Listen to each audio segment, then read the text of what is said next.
السلام علیکم پیارے دوستو، امید ہے کہ آپ سب خیریت سے ہوں گے۔ ہم آپ کے لیے ایک اور اہم ویڈیو لے کر حاضر ہوئے ہیں۔ ویڈیو کا عنوان ہے کیا واش روم میں نماز پڑھ سکتے ہیں؟ تو دوستو ویڈیو شروع کرتے ہیں۔ تو اس لیے میرے بھائی جو میں اصل حدیث سنا رہا تھا کہ جہاں بھی ایمان اور اسلام کی بات آئی ہے قرآن و سنت میں، وہاں نماز لازمی ساتھ میں چپکی ہوئی ہے۔ تو اس لیے آپ کو نماز تو پڑھنی ہی پڑھنی ہے، اس میں تو نو کا آپشن ہے ہی نہیں۔ یہ ثابت کرنے کے لیے ہم کیا ہیں؟ مسلم ہیں، مرد کو بھی عورت کو بھی۔ اور یہ صرف بر صغیر میں ہے، اتنی ملیشیا میں ہم نے دیکھا وہاں مسجدیں بھری ہوتی ہیں، سب نماز پڑھتے ہیں، خواتین بھی پڑھتی ہیں ساری، اسکارف لٹکے ہوئے ہوتے ہیں وہاں، بے شک وہ اس کا جاب کر رہی ہے ہوٹل میں، کچھ بھی کر رہی ہے، نماز کے ٹائم پہ عورت بھی آئے گی مسجد میں اسکارف پہنے گی، پھر وہیں اسکارف نکال کے بھی چلی جاتی ہیں ٹھیک ہے نا، جیسے ہمارے ٹوپیاں رکھی ہوئی ہوتی ہیں نا ایسے۔ افغانستان میں سب نماز پڑھتے ہیں، سعودی عرب میں سب نماز پڑھتے ہیں، دبئی میں عرب کے کیسے کیسے عیاش ہیں، نماز کے ٹائم پہ سارے ایسے لگے گا جیسے ان سے بڑا نیک دنیا میں کوئی ہے ہی نہیں۔ بادشاہ نماز پڑھتے ہیں، وزیر نماز پڑھتے ہیں۔ ہمارے ہاں ایک بہت بڑی لعنت ہے کہ ہوگا مسلمان اور اپنے آپ کو مسلمان بھی کہتا ہے، نماز کے وقت میں غائب۔ تو اس لیے امام احمد ابن حنبل جو بہت بڑے مجتہد ہیں، ان کا یہ فتویٰ ہے کہ ایک نماز بھی جو جان بوجھ کر چھوڑ دے گا اسلام سے خارج ہو جائے گا وہ۔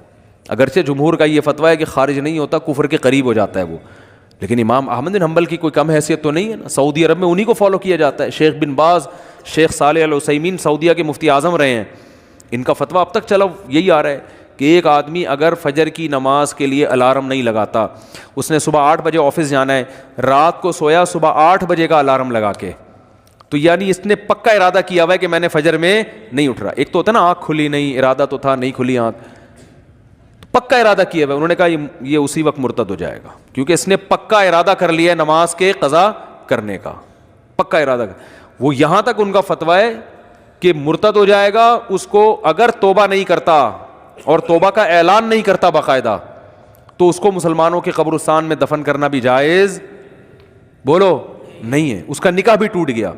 اگرچہ جمہور اس کو نہیں مانتے، لیکن امام احمد بن حنبل کی بھی تو ایک بڑی ویلیو ہے نا، اور عبداللہ بن مسعود کی بھی کم ویلیو نہیں ہے۔ وہ فرماتے ہیں ہم نبی کے دور میں کسی بھی جرم کو یہ نہیں سمجھتے تھے کہ انسان کافر ہو جاتا ہے، نماز کو ہم یہ سمجھتے تھے کہ کوئی چھوڑ دے تو اسلام سے خارج ہو جاتا ہے۔ اس لیے عرب میں شراب پینے والا بھی نماز پڑھتا ہے، کیونکہ مسلمان میں بہرحال کچھ بھی ہو اسلام کا نام اپنے آپ سے ہٹانا پسند نہیں کرتا۔ اور آج ہم نے دیکھا ہے مسجدوں کے ساتھ گھر ہیں، نماز کے لیے نہیں آ رہے، اور سفر میں تو نمازیوں کو دیکھا ہے نمازیں چھوڑتے ہوئے۔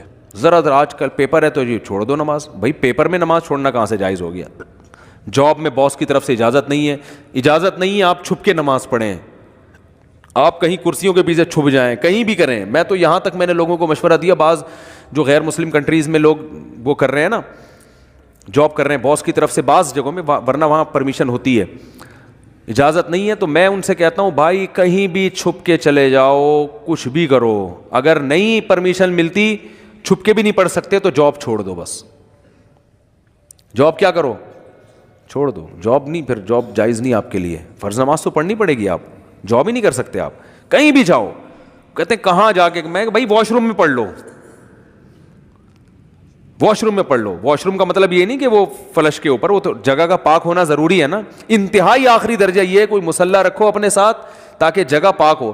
یہ ایسا نہیں کہ واش روم میں نماز پڑھنا شروع کر دیں، حرام ہے، ناجائز ہے واش روم میں نماز پڑھنا، لیکن اگر کوئی صورت نہیں بنتی، کچھ بھی نہیں ہے، جائے نماز لے جاؤ بھائی چھپ کے، جہاں نہاتے ہیں نا جس جگہ پہ، اس جگہ مصلی بچھا کے نماز پڑھ لو۔ ٹرینوں میں نماز نہیں چھوڑ سکتے آپ۔ میں تو کوئی زیادہ نیک آدمی نہیں ہوں، لیکن ایک دو واقعات میں لوگوں کو صرف موٹیویٹ کرنے کے لیے امید کرتے ہیں آپ سب کو ویڈیو بہت پسند آیا ہوگا۔ ویڈیو کو لائک کر کے ضرور شیئر کریں۔ جزاک اللہ۔